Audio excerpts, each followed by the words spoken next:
Well, it is great to be with you. I want to come this morning and encourage you, because what we face around the world can be very daunting, and certainly the task that is before you is one that is extremely difficult, not only to even put our arms around, but to fix.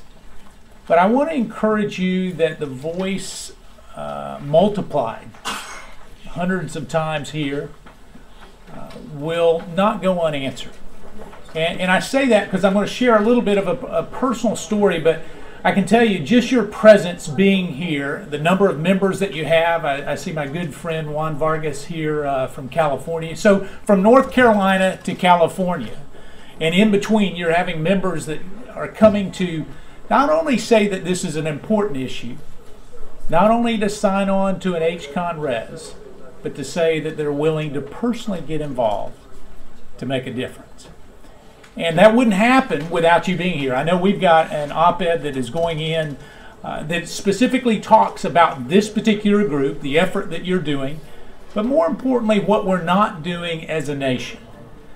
Because you've got the administration who has set up some laws, and many of those positions have not been filled. So the priority of placing a priority on what is important to many of us, and it's not just the Christians that are being persecuted. There's other religious minorities, as you well know. But we can't stand by and do nothing.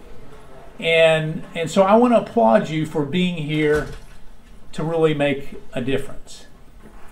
I do believe that if we continue to have this message, I got a call just a couple of weeks ago from somebody in Kentucky. Now, it's that may sound, we all talk the same way, Kentucky and North Carolina, but it's a long ways away. And I get this call, and he says, you know, we've got this group that we're putting together. We're putting together some money. We're wanting to make a big emphasis in terms of reaching out to make sure that the persecuted Christians have a place to flee. And so it's popping up everywhere.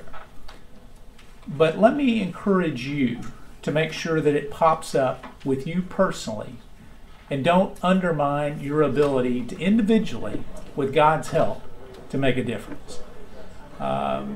Many of you know the story of Miriam Ibrahim, who was sentenced to death in a Sudanese prison, actually gave birth to a child in prison. You know, the plight and her destiny was not a positive one.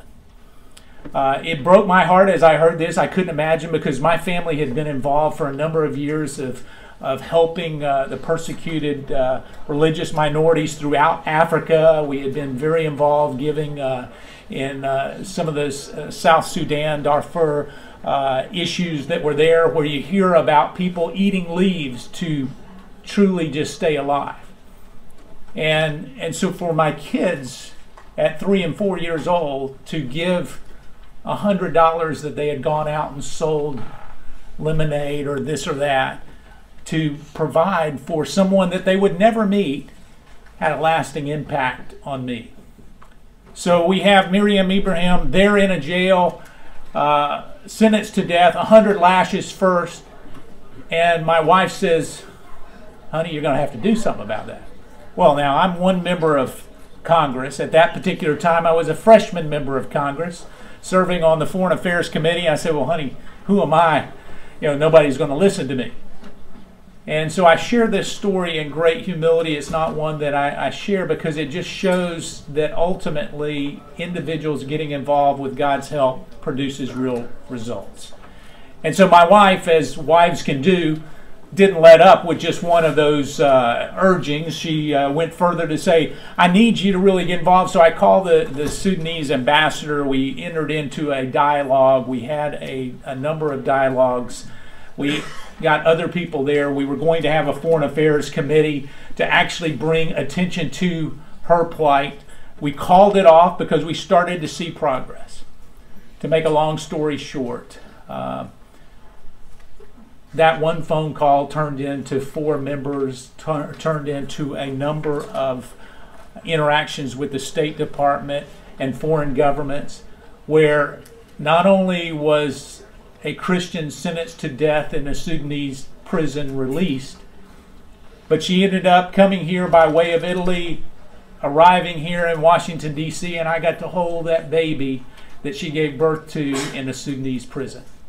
Now, I share that, not because of me, because if it weren't for God's hand, it wouldn't have happened. But I share that to encourage each one of you that if you're willing to take that sacrifice, make that phone call. Perhaps give like you've never given before and get involved like you've never. Lives will be changed.